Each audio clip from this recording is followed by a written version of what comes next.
Yemişan bir çoxlarına dərman bitkisi kimi tanınır. Lakin onun meyvələri təkcə faydalı deyil, həm də dadlı ola bilər. Xüsusilə də becərilən sortlarda. Onların meyvələri yabanı növlərə nisbətən daha iri və daha şirindir.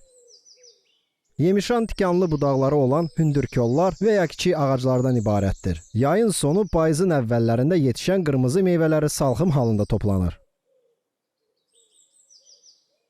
Becərilən yemişan sortlarının meyvələrinin dadı şirin və xoş olur. Almaların dadını xatırladır. Xarici görünüşcə də cənnət almalarına oxşayır. Lakin saplaqları daha qısadır. Almadan fərqli olaraq yemişan meyvələrinin içində bir neçə çox bərk çəyirdək olur. Yemişan meyvələri həm təzə, həm də emal olunmuş şəkildə istehlak edilir. Onlardan mürəbbə, cem hazırlanır, çay dəmləmək üçün qurudulur.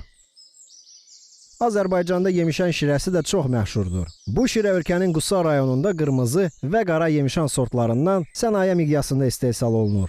Yemişanın bir çox faydalı xüsusiyyətləri var. Onun çiçəkləri və meyvələri tibbdə ürək fəaliyyətini gücləndirən vasitə kimi, həmçinin hipertoniyada, yuxusuzluqda, təngnəfəslikdə xolesterinin azaldılması üçün istifadə olunur. Bu faydalı və dadlı bir meyvədir və fürsət düşəndə mütləq dadına baxmağa dəyər.